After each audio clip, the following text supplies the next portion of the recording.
Bonjour et bienvenue dans une nouvelle vidéo. On se retrouve aujourd'hui pour une vidéo que je n'ai encore jamais fait sur cette chaîne. Il s'agit d'une vidéo, alors je sais pas si on peut appeler ça une vidéo revue, je ne sais pas trop. En fait aujourd'hui je voulais vous parler d'un bouquin que j'ai beaucoup aimé. En fait il s'agit du livre que j'ai lu au mois de janvier parce que comme vous le savez j'ai comme défi de lire les livres que j'ai déjà à la maison avant d'en racheter des nouveaux. Je suis pas dans le caca parce que ça veut dire que je vais pas racheter de livres pendant très longtemps, mais c'est pas grave. C'est un des objectifs que j'ai pour arrêter de surconsommer à tout va parce que je suis une grande consommatrice de livres. Mais vu que je n'ai plus le temps de lire, pour combler ma frustration, j'achète et puis finalement je lis pas. Et là pour le mois de janvier j'avais envie de lire un livre que j'avais déjà lu mais il y a très longtemps, pour vous dire ça fait 10 ans. Et parmi vous, quand j'ai proposé de me donner des suggestions de vidéos à faire, l'une d'entre vous m'a dit que ça pourrait être sympa de faire des vidéos un petit peu revues sur des livres que j'ai bien aimés ou qui m'ont appris des choses, et celui-là en particulier m'a appris énormément de choses, et je dirais pas qu'il m'a changé la vie, et je dirais juste qu'il m'a permis d'ouvrir les yeux. Ça a été, c'est mon livre préféré depuis 10 ans. Et je l'ai lu pourtant qu'une fois, donc c'est pour dire que pendant 10 ans, ce livre m'a marqué, et c'est également pour ça que je m'étais dit que j'allais le relire, surtout qu'il est très simple à lire. Et je vais pas vous mentir, en le lisant, ça m'a beaucoup aidé à me rappeler des choses que je savais déjà, et vu que ça m'a fait du bien, et que ça m'a aussi fait réfléchir, j'ai finalement fini par prendre mon surligneur, comme je fais d'habitude quand je lis un livre dans lequel j'apprends des choses, pour peut-être vous partager aussi ce que j'ai pu apprendre. Donc il s'agit du livre L'homme qui voulait être heureux de Laurent Gounel. Je savais que c'était Gounel, mais Laurent, je me souviens plus. De Monsieur Gounel. Alors, il a fait plusieurs bouquins et je n'ai lu que celui-là, et je pense que finalement, je vais peut-être acheter d'autres bouquins de lui. Je sais pas si vous avez déjà lu d'autres livres écrits par cet auteur-là. Si c'est le cas, n'hésitez pas à me dire ce que vous préférez, mis à part celui-là, bien entendu, parce que je l'ai déjà à la maison, pour que je puisse savoir par la suite, quand je pourrai me racheter des livres, par lequel est-ce que je commence. Parce que je me dis que finalement, si celui-là il est bien, peut-être que les autres ils sont bien aussi. Donc j'avoue que je ne sais pas du tout comment faire cette vidéo. Je pense que je vais le faire à l'instinct. N'hésitez pas du coup à me dire si vous appréciez cette vidéo en cours de route, hein. Éventuellement aussi vous abonner, hein, tant qu'à faire, on va rester dans le thème. Vous vous abonnez, vous activez la petite cloche pour être averti de toutes les notifications. Comme ça vous saurez quand une vidéo sort. Et puis, voilà, si jamais vous voulez d'autres vidéos dans ce genre, n'hésitez pas à me le dire en commentaire, à me faire des petites suggestions de comment est-ce qu'il aurait été peut-être mieux d'amener la chose. Bref, faites-moi des suggestions, je suis ouverte pour améliorer ce type de vidéo parce que là je suis un petit peu à l'aveugle. Alors au départ je m'étais dit que j'allais vous lire les extraits que j'ai surlignés, et puis finalement je me rends compte là que j'ai quand même beaucoup de passages surlignés. Donc étant donné que j'ai beaucoup de passages surlignés et que je n'ai pas non plus 3 heures devant moi, et que je n'ai pas non plus envie de vous spoiler tout le livre, ce serait dommage, parce que le but serait quand même de vous donner envie de le lire parce qu'il est vraiment très bien. Donc je pense que je vais faire un mix, c'est-à-dire que je vais vous raconter rapidement l'histoire et vous lire quelques passages, notamment peut-être les plus marquants, et vous expliquer pourquoi est-ce qu'ils ont, selon moi, été marquants. En fait, ce bouquin, il est sorti la même année que le film Mange Prix M. Alors, je sais pas pourquoi, enfin si, je sais pourquoi. J'ai fait un lien, en fait, entre ce livre et le film, dans le sens où le petit monsieur, là, qui est le personnage principal de ce livre, a fait un voyage à Bali, et à Bali a voulu rencontrer un médecin, si on peut dire ça comme ça, je sais plus, un maître spirituel, et je sais pas pourquoi, mais ce maître spirituel me fait penser à Ketut dans le film Mange Priem, qui est aussi à la base un livre, et j'avoue qu'à chaque fois, je me souviens plus du nom, parce que moi je l'appelle Ketut. Je suis restée focus dessus. Donc, il va à Bali pour rencontrer ce maître spirituel qui apparemment fait des miracles avec les personnes, et le problème c'est que lui il a rien de particulier, mais étant donné qu'il en a entendu parler, avant de retourner dans son pays il a quand même envie d'aller le voir parce qu'apparemment il a eu des éloges de ce maître spirituel. Donc il va le voir, et puis finalement ce qui selon lui aurait peut-être pu ressembler à une consultation médicale se retrouve en fait être un coaching en développement personnel. Et c'est là en fait que c'est hyper intéressant, parce que le maître spirituel va lui expliquer certaines choses, va remettre certaines croyances aussi en question et va le pousser à vivre ses propres expériences pour pouvoir apprendre de lui-même et voir, constater de lui-même les dires du maître spirituel pour que l'ancrage se fasse aussi plus facilement et plus peut-être rapidement. Et là, je trouve ça, après cette deuxième lecture, hyper intéressant parce que c'est aussi comme ça que je fonctionne avec mes patients. Et je me suis dit, mais ça se trouve, ce livre que j'ai lu il y a 10 ans, c'est peut-être grâce à lui et à ce que j'ai pu lire à l'époque que inconsciemment, aujourd'hui, je fonctionne aussi comme ça avec mes patients.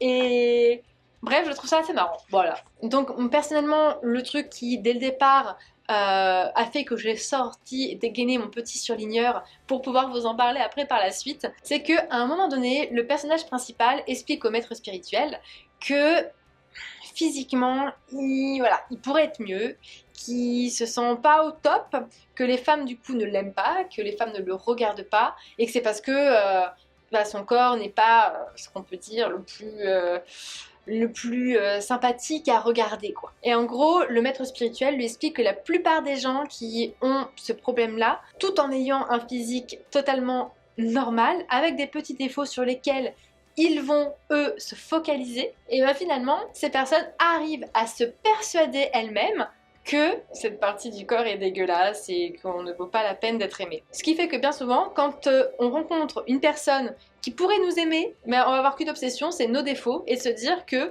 on peut pas lui plaire à cette personne parce qu'on a ces défauts-là, donc c'est forcément une menteuse. Donc j'avoue que j'ai trouvé ça intéressant déjà d'une par rapport à mon vécu personnel et par rapport aux petits défauts que je vais pouvoir éventuellement moi avoir, en tout cas penser que je vais avoir, c'est-à-dire imaginer que j'ai ces défauts-là alors que d'autres personnes vont pas forcément s'en rendre compte. Et je sais aussi que c'est le cas de beaucoup d'entre vous, de beaucoup de mes patients. Donc je me disais que ça serait intéressant de pouvoir vous partager le fait que forcément, quand on va se focaliser sur un défaut, on va donc croire et se persuader que c'est un défaut, alors qu'en fait, on est tout ce qu'il y a de plus normal. Et là, ce qui est encore plus intéressant, c'est que le maître après spirituel fait comprendre au personnage principal que les autres ont tendance à nous voir comme on se voit soi-même. C'est-à-dire que peu importe que ce soit vrai ou que ce soit faux, quand on croit quelque chose sur soi, que ce soit en positif ou en négatif, on se comporte d'une manière qui reflète cette chose. C'est-à-dire qu'on va démontrer aux autres en permanence, et même si c'est à l'origine une création de notre esprit à nous, que cela devient leur réalité à eux aussi. Et puis après, pour nous. En fait, ça fait un peu comme un ricochet. C'est-à-dire que, par exemple, si j'ai l'impression que je mérite pas d'être aimée, et finalement, je vais renvoyer l'image à la personne en face que je ne mérite pas d'être aimée. Et forcément, vu que je vais renvoyer cette image-là, la personne va pas vouloir m'aimer ou va penser en fait que je ne suis pas aimable, je sais pas si on peut dire ça comme ça, je suis pas digne d'être aimée en tout cas, donc va passer son chemin ou va jouer avec moi. Et finalement, vu que la personne va passer son chemin ou jouer avec mes sentiments, et finalement, je vais en quelque sorte me convaincre, me re-auto-convaincre, de me dire bah oui, de toute façon, je le savais, je suis pas digne d'être aimée, de toute façon, voilà, c'est comme ça, c'est la dure loi de la réalité, sauf qu'en fait, non, ce n'est pas la réalité, c'est ma réalité. Le problème, c'est que ma réalité fait que je finis par convaincre les autres. C'est un peu con, hein, quand on se rend compte de ça. Donc en fait, ça revient en effet à dire que tout ce qu'on vit a pour origine ce que l'on croit. C'est d'autant plus intéressant que ces phrases m'ont aussi fait penser à ce que j'avais pu croire concernant l'alimentation, les rééquilibrages alimentaires, ce genre de choses, qui ont fait que, vu que j'étais convaincue que les rééquilibrages alimentaires c'était une bonne chose, forcément j'essaie de convaincre les autres aussi que c'était une bonne chose. C'était intéressant de relire ça, parce qu'en pensant à ça, je me suis dit oui, mais du coup, je suis partie dans une autre croyance. Mais est-ce que c'est la réalité pour autant? Moi, par exemple, la croyance aujourd'hui, c'est de me dire que les rééquilibrages alimentaires, c'est tout pourri, et que l'alimentation intuitive, c'est la vie. Peut-être que non. En fait, ça, c'est ma réalité. Et c'est vrai que ça m'a permis aussi de me rendre compte que voilà, c'est ma croyance. Et forcément, parfois quand je vais faire des vidéos react, quand je vais regarder des émissions, quand je vais regarder d'autres vidéos YouTube, j'ai tellement cette croyance de me dire que l'alimentation intuitive est la solution pour tout, que du coup je vais être attentif au moindre signe de restriction, Alors peut-être il n'y a pas d'histoire de restriction là-dessous. Et c'est intéressant parce que ça permet aussi de prendre du recul sur ça et de se dire, attends, rappelle-toi, t'as été dans une croyance à un moment donné, là aujourd'hui tu es dans une autre croyance, essaye de prendre du recul en te disant que voilà, peut-être que c'est vrai, peut-être que c'est pas vrai, de peser un petit peu les choses et d'essayer de regarder en toute objectivité ou d'écouter avec toute l'objectivité dont tu peux faire preuve, même si c'est pas facile. Et je pense que vous êtes les premiers aussi, quand vous avez une croyance, à être têtu et à ne voir que ce dont vous êtes persuadé. Vous allez vous focaliser en fait sur ce dont vous croyez et ça va être plus compliqué de pouvoir percevoir le tout dans sa globalité. Donc voilà, j'ai trouvé ça hyper intéressant. Ça m'a permis aussi de me rendre compte que peu importe la croyance, les croyances que l'on va avoir, c'est pas pour ça qu'on détient forcément la vérité. J'en avais déjà conscience avant, mais le fait de le lire, je trouve que ça m'a sauté encore un peu plus aux yeux, si on peut dire ça comme ça. Et donc dans le livre, le maître spirituel explique aussi que ces croyances peuvent venir de nous, de notre vision des choses, de nos propres expériences, que ça peut venir aussi de personnes de notre entourage qui nous ont mis certaines croyances à notre sujet ou au sujet d'autres choses et qui vont être à nos yeux des personnes crédibles, en qui on peut avoir confiance. Du coup, on va avoir tendance à se projeter en fait dans leurs croyances. C'est-à-dire que si une personne va nous dire t'es moche, t'es grosse, tu sers à rien et que cette personne a vraiment beaucoup d'importance pour nous et qu'elle n'arrête pas de dire ça, bah au bout d'un moment on va finir par y croire en fait. On va se dire bah oui de toute façon je suis moche, je sers à rien. Ça va être une nouvelle croyance induite par quelqu'un d'autre. Donc j'avais surligné plein de passages sur cette partie-là que finalement je n'ai pas abordé avec vous parce que c'est toutes les petites explications des expériences qui ont pu être menées à ce sujet-là.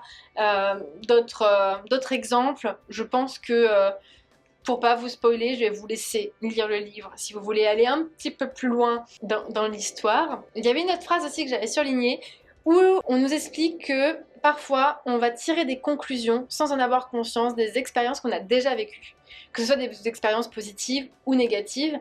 Et par exemple, ça va être le fait de se dire, ben voilà, j'ai fait une conférence dernièrement et je me suis totalement plantée lors de cette conférence. Et inconsciemment, on va se dire, bah vu que je me suis plantée à cette conférence, en fait, je ne ferai plus jamais de conférence parce que je suis nulle en conférence. Mais ça ne veut pas dire que parce que j'ai foiré cette conférence, je vais foirer toutes les autres. C'est juste là une croyance qui a été induite de par cette expérience-là que je ne suis pas capable en fait de faire des conférences. Bon là c'est éventuellement une croyance que j'ai pu avoir il y a quelques années lorsque réellement je me suis plantée lors d'une conférence et finalement j'ai réussi à prendre le dessus et à prendre suffisamment de recul pour m'obliger à refaire une conférence qui a été au top. Je crois que c'était la conférence sur laquelle j'ai le plus cartonné parce que en fait j'y suis allée en me disant de toute façon j'ai plus rien à perdre.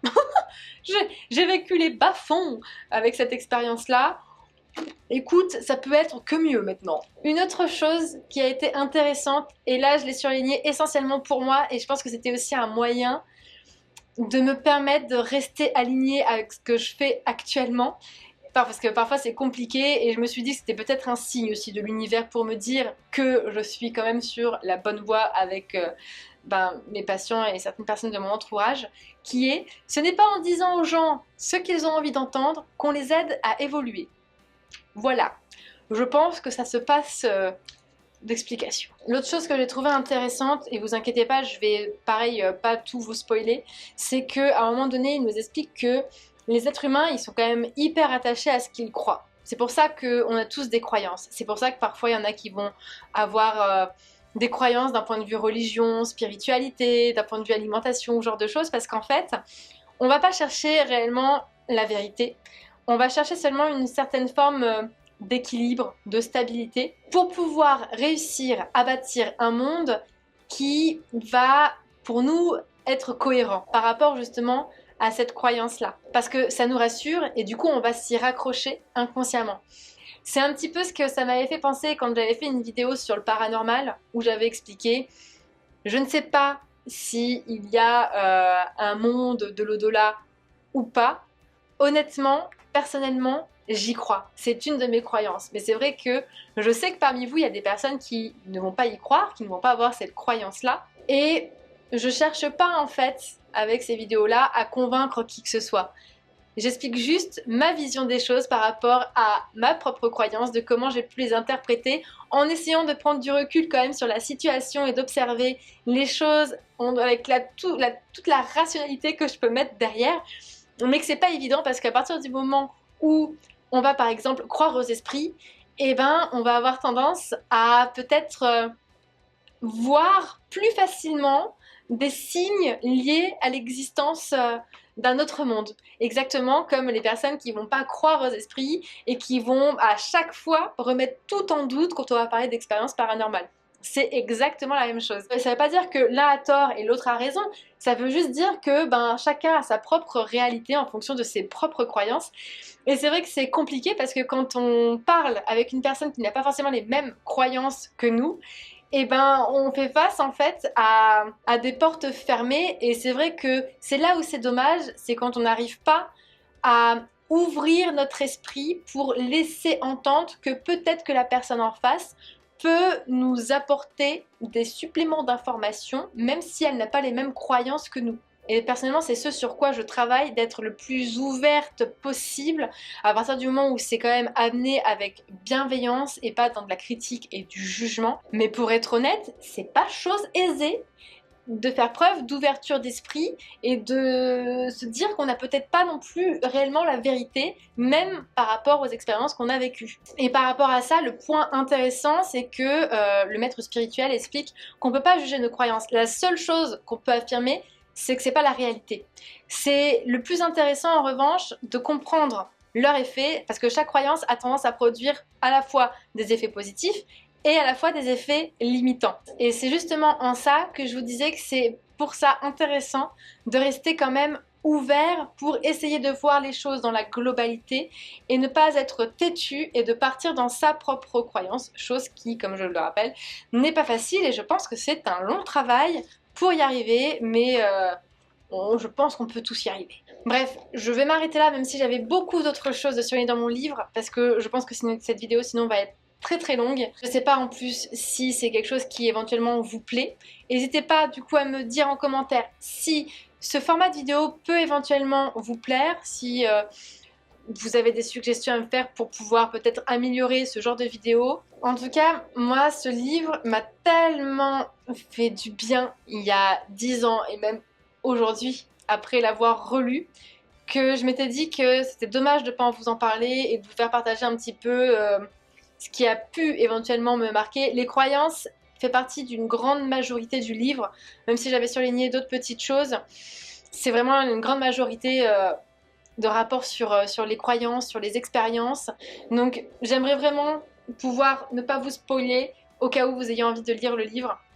Mais voilà, n'hésitez pas avec vos suggestions à venir dans les commentaires pour pouvoir me dire tout ça. Et comme ça, la prochaine fois qu'il y a un livre où j'estime que peut-être ça pourrait être sympa de vous partager ma réflexion et ce que j'ai pu éventuellement apprendre de ce livre-là ou de ce que j'ai pu en retirer comme information importante, je saurai peut-être un peu plus où me diriger. Donc en attendant la prochaine fois, je vous dis à très vite.